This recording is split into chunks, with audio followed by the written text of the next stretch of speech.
पीले दांत वाली बहू। रंजना कभी ब्रश नहीं करती थी।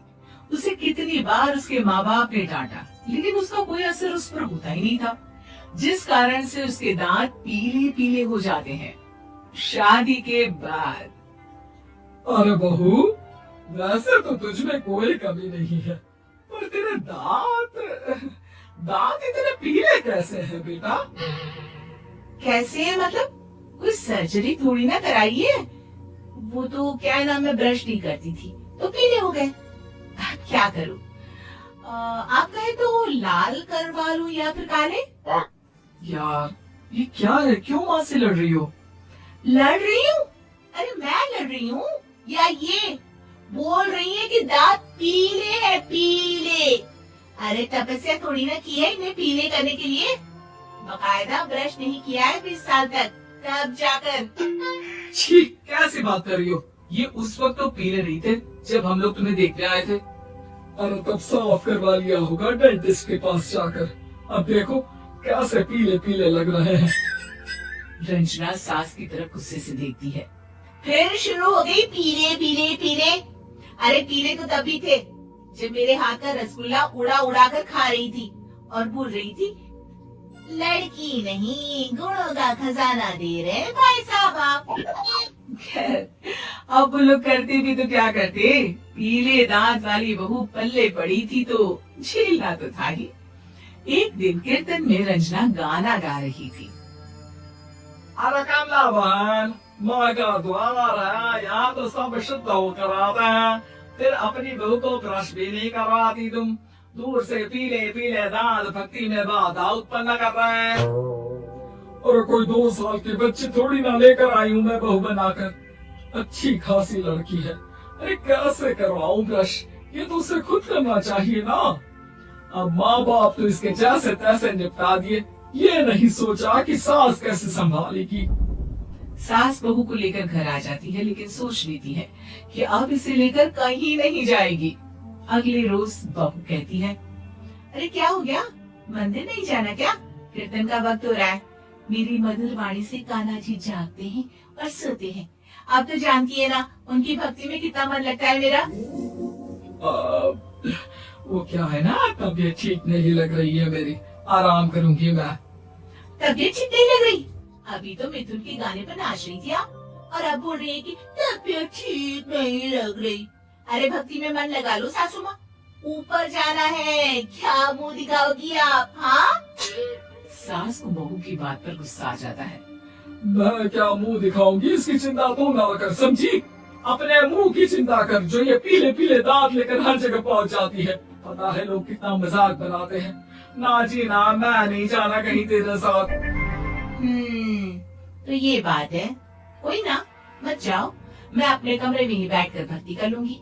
ऊपर वाला दांत थोड़ी ना देखता है, मन देखता है, भावना देखता है। और अरे बस बस, तू सब कुछ दिखा, बस ये सफेद चमकदार दांत ना दिखाना किसी को, है? जा यहाँ से। बहू को सास की बात का कोई फर्क नहीं पड़ता, वो तो जैसी थी वैसी ही रह जाती है।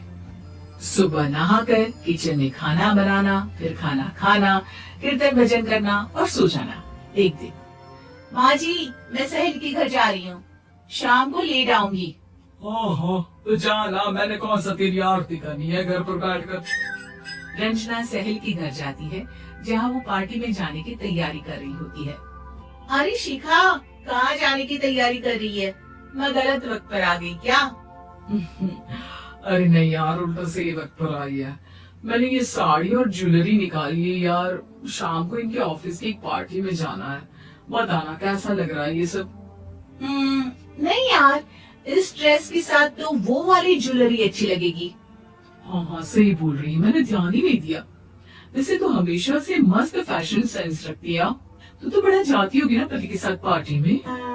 रंजना कुछ नहीं बोलती, बस सोचती है कि यार काश ये बात सही हो जाती, पर मैं क्यों नहीं जाती पार्टी में?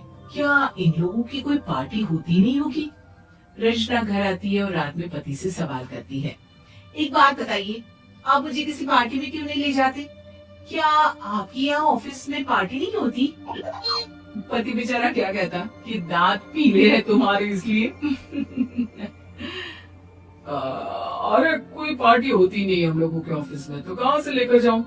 और मार्केट, मॉल, कहीं वीकेंड घूमना, कहीं तो। अरे यार सारे हफ्ते में एक छुट्टी मिलती है, तो सोचता हूँ कि आराम ही कर लूं। क्यों? रंजना मन मार के रह जाती है। पहले कभी सास के साथ मंदिर जाया करती थी, लेकिन वो भी सास ने ले जाना बंद कर दिया। घर बैठी बैठी रंजना बोर हो जाती है। तभी उसे आइडिया आता है और वो मायके जाने का सोचती है। सासू माँ, 2 दिनों के लिए मम्मी के घर जा रही हूँ। अच्छा अच्छा ठीक है, आराम से जा। और हाँ, माँ से कुछ अच्छी आदत सीख कर आना कि कैसे शरीर के हर भाग की तरह दांतों की सफाई भी जरूरी होती है, समझी? शुरू हो गई ना आप। वो लोग आपकी तरह नहीं है कि छोटी छोटी बात का बतंगड़ बना दे। उन लोगों के लिए मैं मायने रखती हूँ, ना कि मेरे पीले पीले दांत। रंजना माँ को बिना बताए उन लोगों को सरप्राइज देती है, लेकिन जैसे ही वो दरवाजे पर पहुंचती है, अंदर देखती है कि घर वाले कहीं जा रहे होते हैं। माँ, काश रंजना दीदी के दांतों वाली प्रॉब्लम नहीं होती, तो वो भी हम लोगों के साथ चलती ना बुआ जी की बेटी की शादी में। हाँ बेटा, लेकिन अब उसे कौन समझाए कि उसको उसके पीले दांत नहीं दिखते, लेकिन उसके आसपास के लोगों को कितना एम्बैरेसिंग फील कराते हैं। मुझे तो कितनी बार उसकी स्कूल की टीचर ने शिकायत की कि उसके साथ कोई लड़की बैठना भी नहीं चाहती, और ना ही कॉलेज में कोई उससे बात करना चाहता था। लेकिन पता नहीं क्यों उसे ये बात समझ में ही नहीं आती। कोई कमी नहीं है उस लड़की में, बस यही कि दांत पीले हैं। वो तो भला हो जीजा जी और उनकी माँ का, जो दीदी को जैसी है वैसी ही रखा हुआ है। रंजना को अपने घर वालों की बात सुनकर बहुत दुख होता है। वो सोचती है कि वो क्या करे, लेकिन फिर वो सीधा डेंटिस्ट के पास जाती है, अपने दांत चमकाती है और कसम खाती है कि वो रोज ब्रश करेगी। और क्या हो गया? तुम तो 2 दिनों के लिए गई थी ना? पर कोई ना, अच्छा है, चलो आ गई तो। रंजना सास के सामने आकर खड़ी हो जाती है और पूरी स्माइल करती है, उसकी चमकदार दांतों को दिखाती हुई। चले मंदिर।